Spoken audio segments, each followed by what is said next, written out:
Hey there, Boots Owen here. This is a video that I've been putting off for, I think it's about 2 years now. That's how long it's taken me to calm down from this episode. In this box, let's open it up. Well, in this box is an item. The item is basically going to be a rant. Here's a piece of rubber in a bag. And in here is, it's a nice box. It's a really nice box. The box for itself was worth keeping for 2 years. But let's set it aside. In here is a fan from a combi boiler. Nothing spectacular. Pins.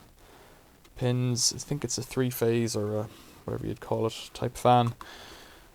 And an earth pin here. And a cable clip there. And you can see in there it's a fan.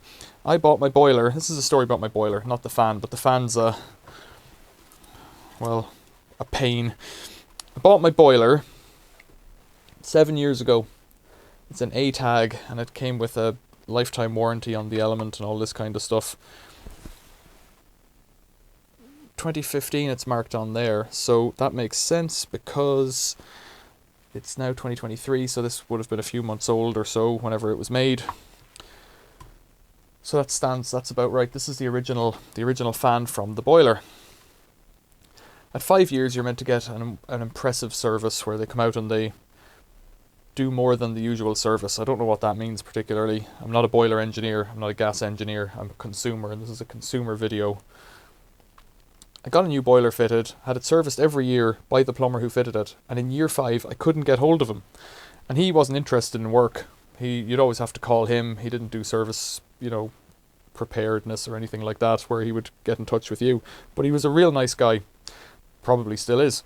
Couldn't get in touch with them, and so I rang A-tag, the manufacturer, and said, can you recommend the service agent in your area, in my area, to just do a 5-year service?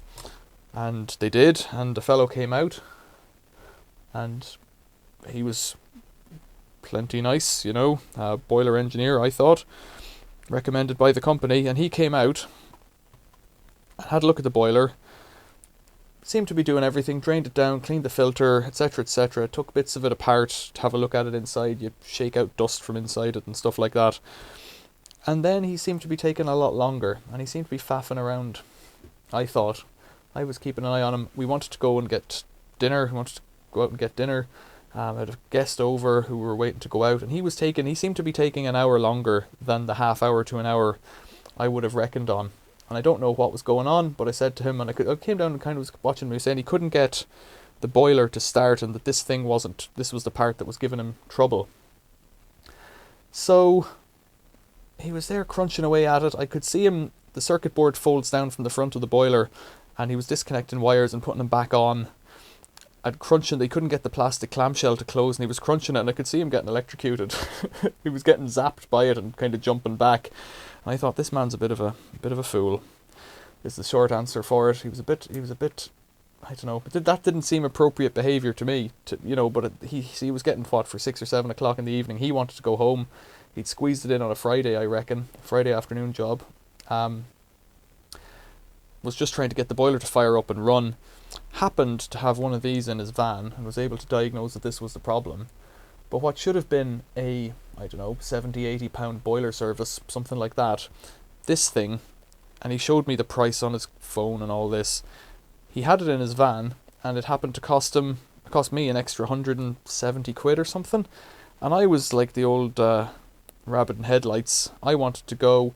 He told me he wouldn't charge me labour for fitting it, but for the last 2 years I felt duped, because as far as I was concerned, the boiler was working.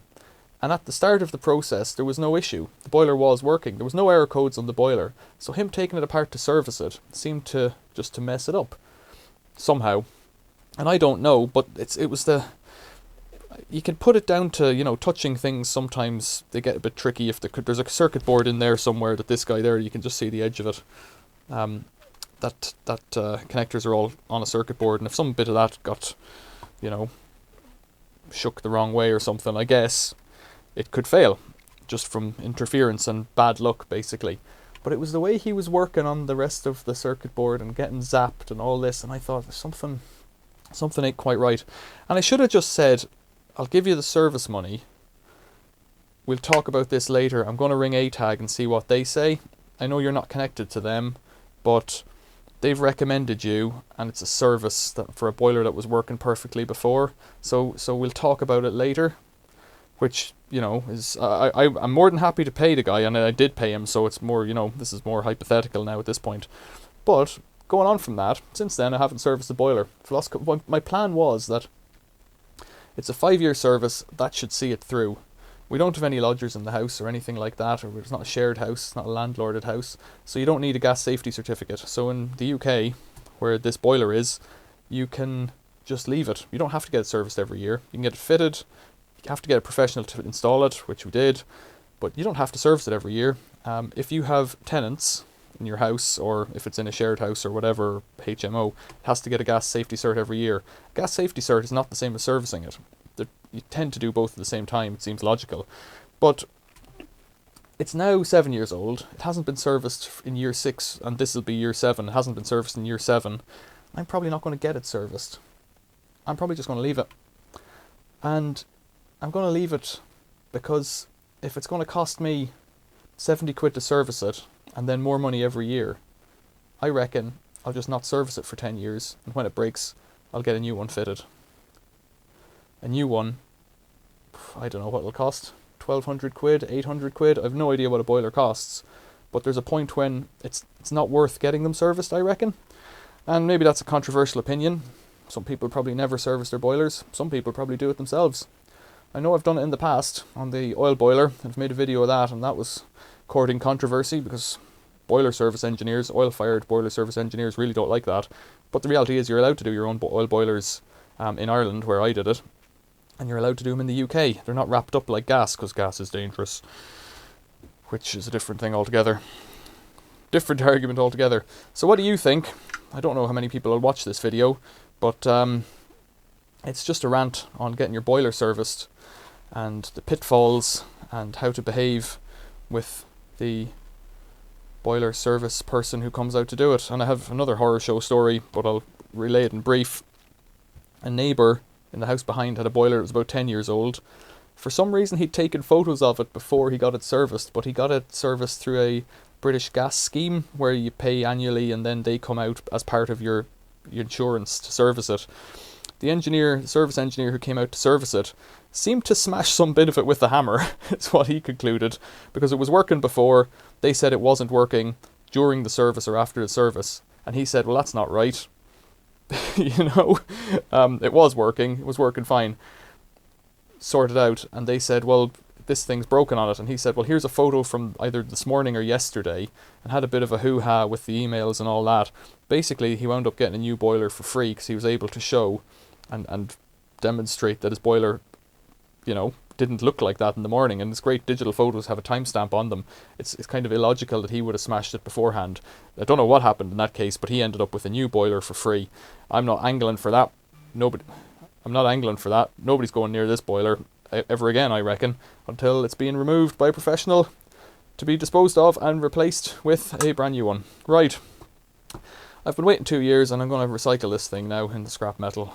Stop it taking up space in my workshop. Questions or comments, leave them below. Any tales of boiler servicing, tell me about it below.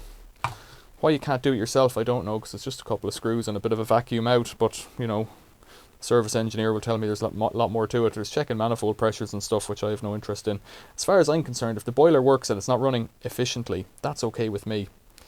10% efficiency, given the little gas that we use, because we don't run it all day at 30 degrees to keep the house toasty. At the moment, it's middle of November, I don't think it even comes on during the day anymore, or at night, because we heat the house using a modern, efficient Eco 2020 solid fuel stove, which you might have seen a video about as well. Right, 9.5 minutes of guff from Bootsy. What do you think? Tell me about it below. Thanks for watching. See you later.